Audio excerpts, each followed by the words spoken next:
बारात का अयोध्या लौटना और अयोध्या में आनंद। डंका बजाकर बारात चली। छोटे बड़े सभी समुदाय प्रसन्न हैं। रास्ते के गांव के स्त्री पुरुष श्री रामचंद्र जी को देखकर नेत्रों का फल पाकर सुखी होते हैं। बीच बीच में सुंदर मुकाम करती हुई तथा मार्ग के लोगों को सुख देती हुई वह बारात पवित्र दिन में अयोध्यापुरी के समीप आ पहुंची। नगाड़ों पर चोटें पड़ने लगी, सुंदर ढोल बजने लगे, भेरी और शंख की बड़ी आवाज हो रही है, हाथी घोड़े गरज रहे हैं, विशेष शब्द करने वाली झांझें, सुहावनी डफलियां तथा रसीले राग से शहनाइयां बज रही हैं। बारात को आती हुई सुनकर नगर निवासी प्रसन्न हो गए। सबके शरीरों पर पुलकावली छा गई। सबने अपने अपने सुंदर घरों, बाजारों, गलियों, चौराहों और नगर के द्वारों को सजाया।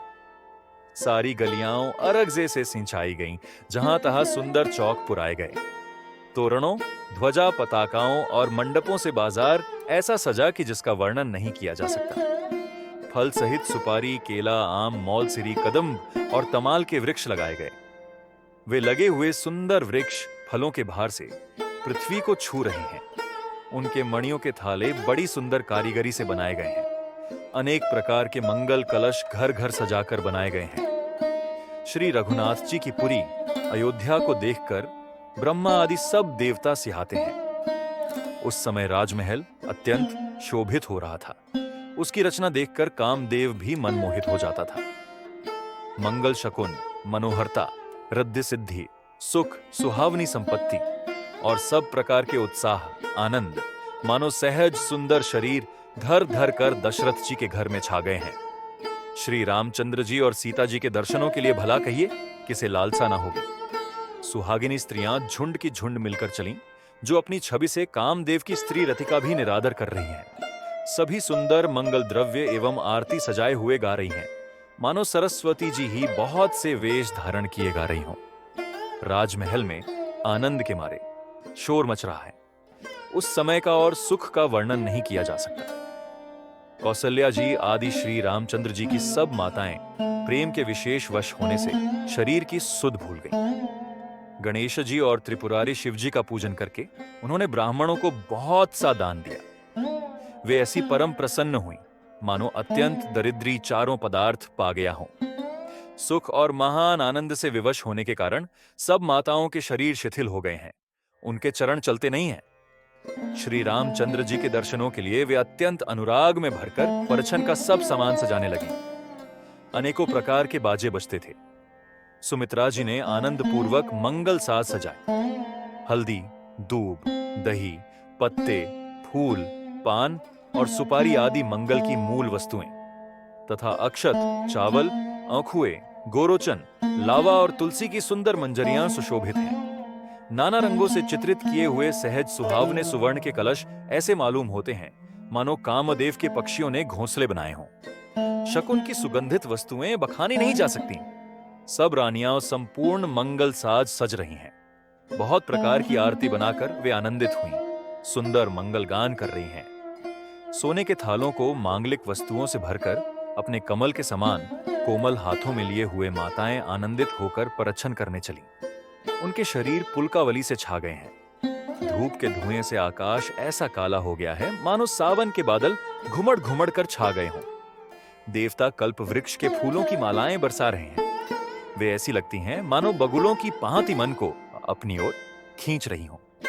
सुंदर मणियों से बने बंधनवार ऐसे मालूम होते हैं मानो इंद्रधनुष सजाए हों।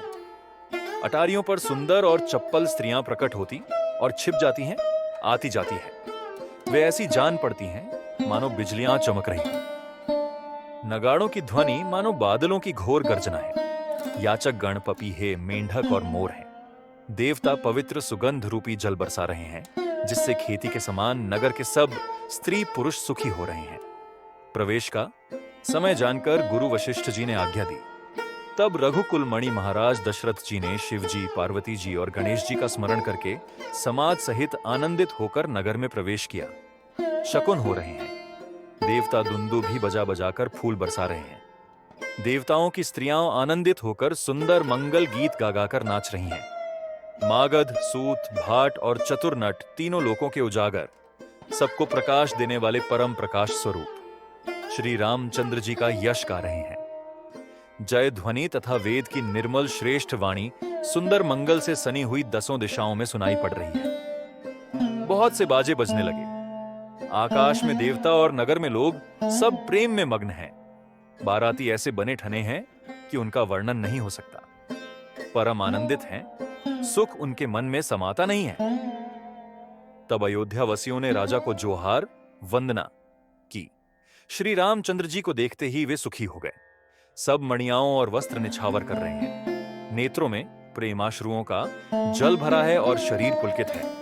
नगर की स्त्रियां आनंदित होकर आरती कर रही हैं और सुंदर चारों कुमारों को देखकर हर्षित हो रही हैं। पालकियों के सुंदर पर्दे हटा हटाकर वे दुल्हनों को देखकर सुखी होती हैं। इस प्रकार सबको सुख देते हुए राजद्वार पर आए। माताएं आनंदित होकर बहुओं सहित कुमारों का प्रचन कर रही हैं। वे बार बार आरती कर रही हैं। उस प्रेम और महान आनंद को कौन कह सकता है। अनेकों प्रकार के आभूषण, रत्न और वस्त्र तथा अगणित प्रकार की अन्य वस्तुएं निछावर कर रही हैं।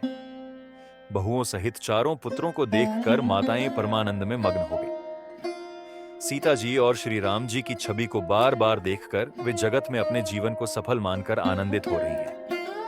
सखियाओं सीता जी के मुख को बार बार देखकर अपने पुण्यों की सराहना करती हुई गान कर रही हैं। देवता क्षण क्षण में फूल बरसाते, नाचते, गाते तथा अपनी अपनी सेवा समर्पण करते हैं। चारों मनोहर जोड़ियों को देखकर सरस्वती ने सारी उपमाओं को खोज डाला, पर कोई उपमा देते नहीं बनी, क्योंकि उन्हें सभी बिल्कुल तुच्छ जान पड़ी। तब हारकर वे भी श्री राम जी के रूप में अनुरक्त होकर एक तक देखती रह गईं। वेद की विधि और कुल की रीति करके अर्घ्य पांवड़े देती हुई बहुओं समेत सब पुत्रों को परछन करके माताएं महल में लिवा चली। स्वाभाविक ही सुंदर 4 सिंहासन थे, जो मानो कामदेव ने ही अपने हाथ से बनाए थे। उन पर माताओं ने राजकुमारियों और राजकुमारों को बैठाया और आदर के साथ उनके पवित्र चरण धोए। फिर वेद की विधि के अनुसार मंगल के निदान दूल्हा की दुल्हनों की धूप, दीप और नैवेद्य आदि के द्वारा पूजा की। माताएं बारंबार आरती कर रही हैं और वर वधुओं के सिरों पर सुंदर पंखे तथा छंवर ढल रहे हैं। अनेकों वस्तुएं निछावर हो रही हैं। सभी माताएं आनंद से भरी हुई ऐसी सुशोभित हो रही हैं मानो योगी ने परम तत्व को प्राप्त कर लिया। सदा के रोगी ने मानो अमृत पा लिया। जन्म का दरिद्री मानो पारस पा गया। अंधे को सुंदर नेत्रों का लाभ हुआ। गूंगे के मुख में मानो सरस्वती आ विराजी और शूरवीर ने मानो युद्ध में विजय पा ली। इन सुखों से भी 100 करोड़ गुना बढ़कर आनंद माताएं पा रही हैं, क्योंकि रघुकुल के चंद्रमा श्री राम जी विवाह करके भाइयों सहित घर आए हैं। माताएं लोकरीति करती हैं और दूल्हा दुल्हनें सकुचाते हैं। इस महान आनंद और विनोद को देखकर श्री रामचंद्र जी मन ही मन मुस्कुरा रहे हैं। मन की सभी वासनाएं पूरी हुई जानकर देवता और पितरों का भली भांति पूजन किया। सबकी वंदना करके माताएं यही वरदान मांगती हैं कि भाइयों सहित श्री राम जी का कल्याण हो। देवता छिपे हुए अंतरिक्ष से आशीर्वाद दे रहे हैं और माताएं आनंदित हो आंचल भरकर ले रही हैं। तदनंतर राजा ने बारातियों को बुलवा लिया और उन्हें सवारियां, वस्त्र, मणि, रत्न और आभूषण आदि दिए। आज्ञा पाकर श्री राम जी को हृदय में रखकर वे सब आनंदित होकर अपने अपने घर गए। नगर के समस्त स्त्री पुरुषों को राजा ने कपड़े और गहने पहनाए। घर घर बधावे बजने लगे। याचक लोग जो जो मांगते हैं विशेष प्रसन्न होकर राजा उन्हें वही वही देते हैं। संपूर्ण सेवकों और बाजे वालों को राजा ने नाना प्रकार के दान और सम्मान से संतुष्ट किया। सब जोहार वंदन करके आशीष देते हैं और गुण समूहों की कथा गाते हैं। तब गुरु और ब्राह्मणों सहित राजा दशरथ जी ने महल में गमन किया। वशिष्ठ जी ने जो आज्ञा दी उसे लोक और वेद की विधि के अनुसार राजा ने आदर पूर्वक किया।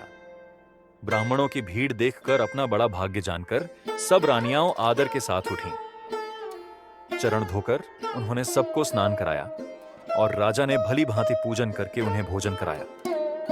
आदर, दान और प्रेम से पुष्ट हुए वे संतुष्ट मन से आशीर्वाद देते हुए चले। राजा ने गाधी पुत्र विश्वामित्र जी की बहुत तरह से पूजा की और कहा, हे नाथ, मेरे समान धन्य दूसरा कोई नहीं है। राजा ने उनकी बहुत प्रशंसा की और रानियों सहित उनकी चरण धूलि को ग्रहण किया। उन्हें महल के भीतर ठहरने को उत्तम स्थान दिया, जिसमें राजा और सब रनिवास उनका मन जोहता रहे, अर्थात जिसमें राजा और महल की सारी रानियां स्वयं उनकी इच्छानुसार उनके आराम की ओर दृष्टि रख सकें। फिर राजा ने गुरु वशिष्ठ जी के चरण कमलों की पूजा और विनती की। उनके हृदय में कम प्रीति न थी, अर्थात बहुत प्रीति थी। बहुओं सहित सब राजकुमार और सब रानियों समेत राजा बार बार गुरु जी के चरणों की वंदना करते हैं और मुनीश्वर आशीर्वाद देते हैं। राजा ने अत्यंत प्रेम पूर्ण हृदय से पुत्रों को और सारी संपत्ति को सामने रखकर उन्हें स्वीकार करने के लिए विनती की, परंतु मुनिराज ने पुरोहित के नाते केवल अपना नेग मांग लिया और बहुत तरह से आशीर्वाद दिया। फिर सीता जी सहित श्री रामचंद्र जी को हृदय में रखकर गुरु वशिष्ठ जी हर्षित होकर अपने स्थान को गए। राजा ने सब ब्राह्मणों की स्त्रियों को बुलवाया और उन्हें सुंदर वस्त्र तथा आभूषण पहनाए। फिर अब सुवासिनियों को, नगर की सौभाग्यवती बहन, बेटी, भांजी आदि को बुलवा लिया और उनकी रुचि समझकर उसी के अनुसार उन्हें पहिरावनी दी। नेगी लोग सब अपना अपना नेग जोग लेते और राजाओं के शिरोमणि दशरथ जी उनकी इच्छा के अनुसार देते हैं। जिन मेहमानों को प्रिय और पूजनीय जाना, उनका राजा ने भली भांति सम्मान किया। देवगण श्री रघुनाथ जी का विवाह देखकर उत्सव की प्रशंसा करके फूल बरसाते हुए, नगाड़े बजाकर और परम सुख प्राप्त कर अपने अपने लोकों को चले। वे एक दूसरे से श्री राम जी का यश कहते जाते हैं। हृदय में प्रेम समाता नहीं है। सब प्रकार से सबका प्रेम पूर्वक भली भांति आदर सत्कार कर लेने पर राजा दशरथ जी के हृदय में पूर्ण उत्साह, आनंद भर गया। जहां रनिवास था वे वहां पधारे और बहुओं समेत उन्होंने कुमारों को देखा। राजा ने आनंद सहित पुत्रों को गोद में ले लिया। उस समय राजा को जितना सुख हुआ उसे कौन कह सकता है। फिर पुत्र वधुओं को प्रेम सहित गोदी में बैठाकर बार बार हृदय में हर्षित होकर उन्होंने उनका दुलार लाड़चाव किया। यह समाज समारोह देखकर रनिवास प्रसन्न हो गया। सबके हृदय में आनंद ने निवास कर लिया। तब राजा ने जिस तरह विवाह हुआ था वह सब कहा। उसे सुन सुनकर सब किसी को हर्ष होता है। राजा जनक के गुण, शील, महत्व, प्रीति की रीति और सुहावनी संपत्ति का वर्णन राजा ने भाट की तरह बहुत प्रकार से किया। जनक जी की करनी सुनकर सब रानियां बहुत प्रसन्न हुईं। पुत्रों सहित स्नान करके राजा ने ब्राह्मण, गुरु और कुटुंबियों को बुलाकर अनेक प्रकार के भोजन किए। ये सब करते करते 5 घड़ी रात बीत गई। सुंदर स्त्रियां मंगल गान कर रही हैं। वह रात्रि सुख की मूल और मनोहारिणी हो गई। सबने आचमन करके पान खाए और फूलों की माला, सुगंधित द्रव्य आदि से विभूषित होकर सब शोभा से छा गए। श्री रामचंद्र जी को देखकर और आज्ञा पाकर सब सिर नवाकर अपने अपने घर को चले। वहां के प्रेम, आनंद, विनोद, महत्व, समय, समाज और मनोहरता को सैकड़ों सरस्वती, शेष, वेद, ब्रह्मा, महादेव जी और गणेश जी भी नहीं कह सकते। फिर भला मैं उसे किस प्रकार से बखान कर कहूं? कहीं केंचुआ भी धरती को सिर पर ले सकता है? राजा ने सबका सब प्रकार से सम्मान करके कोमल वचन कहकर रानियों को बुलाया और कहा, बहुए, अभी बच्ची हैं, पराए घर आई हैं। इनको इस तरह से रखना जैसे नेत्रों को पलकें रखती हैं। जैसे पलकें नेत्रों की सब प्रकार से रक्षा करती हैं और उन्हें सुख पहुंचाती हैं, वैसे ही इनको सुख पहुंचाना। लड़के थके हुए नींद के वश हो रहे हैं, इन्हें ले जाकर शयन कराओ। ऐसा कहकर राजा श्री रामचंद्र जी के चरणों में मन लगाकर विश्राम भवन में चले गए। राजा के स्वभाव से ही सुंदर वचन सुनकर रानियों ने मणियों से जड़े सुवर्ण के पलंग बिछवाए। गद्दों पर गो के फेन के समान सुंदर एवं कोमल अनेकों सफेद चादरें बिछाईं। सुंदर तकियों का वर्णन नहीं किया जा सकता। मणियों के मंदिर में फूलों की मालाएं और सुगंध द्रव्य सजे हैं। सुंदर रत्नों के दीपकों और सुंदर चंदोवे की शोभा कहते नहीं बनती। जिसने उन्हें देखा हो वही जान सकता है। इस प्रकार सुंदर शैया सजाकर माताओं ने श्री रामचंद्र जी को उठाया और प्रेम सहित पलंग पर पौंढाया। श्री राम जी ने बार बार भाइयों को आज्ञा दी। तब वे भी अपनी अपनी शैयाओं पर सो गए। श्री राम जी के सांवले सुंदर कोमल अंगों को देखकर सब माताएं प्रेम सहित वचन कह रही हैं। हे तात, मार्ग में जाते हुए तुमने बड़ी भयावनी ताड़का राक्षसी को किस प्रकार से मारा? बड़े भयानक राक्षस जो विकट योद्धा थे और जो युद्ध में किसी को कुछ नहीं गिनते थे, उन दुष्ट मारीच और सुबाहु को सहायकों सहित तुमने कैसे मारा? हे तात, मैं बलैया लेती हूं। मुनि की कृपा से ही ईश्वर ने तुम्हारी बहुत सी बलाओं को टाल दिया। दोनों भाइयों ने यज्ञ की रखवाली करके गुरुजी के प्रसाद से सब विद्याएं पाई। चरणों की धूलि लगते ही मुनि पत्नी अहल्या तर गई। विश्व भर में यह कीर्ति पूर्ण रीति से व्याप्त हो गई। कच्छप की पीठ वज्र और पर्वत से भी कठोर शिवजी के धनुष को राजाओं के समाज में तुमने तोड़ दिया। विश्व विजय के यश और जानकी को पाया और सब भाइयों को ब्याहकर घर आए। तुम्हारे सभी कर्म अमानुष्य हैं, मनुष्य की शक्ति के बाहर हैं, जिन्हें केवल विश्वामित्र जी की कृपा ने सुधारा है, संपन्न किया है। हे तात, तुम्हारा चंद्रमुख देखकर आज हमारा जगत में जन्म लेना सफल हुआ। तुमको बिना देखे जो दिन बीते हैं, उनको ब्रह्मा गिनती में न लावें, हमारी आयु में शामिल न करें। विनय भरे उत्तम वचन कहकर श्री रामचंद्र जी ने सब माताओं को संतुष्ट किया। फिर शिव जी गुरु और ब्राह्मणों के चरणों का स्मरण कर नेत्रों को नींद के वश किया, अर्थात वे सो रहे। नींद में भी उनका अत्यंत सलोना मुखड़ा ऐसा सोह रहा था मानो संध्या के समय का लाल कमल सोह रहा हो। स्त्रियां घर घर जागरण कर रही हैं और आपस में एक दूसरी को मंगलमयी गालियां दे रही हैं। रानियां कहती हैं, हे सजनी, देखो आज रात्रि की कैसी शोभा है जिससे अयोध्यापुरी विशेष शोभित हो रही है। यूं कहती हुई सासुएं सुंदर बहुओं को लेकर सो गईं, मानो सर्पों ने अपने सिर की मणियों को हृदय में छिपा लिया है।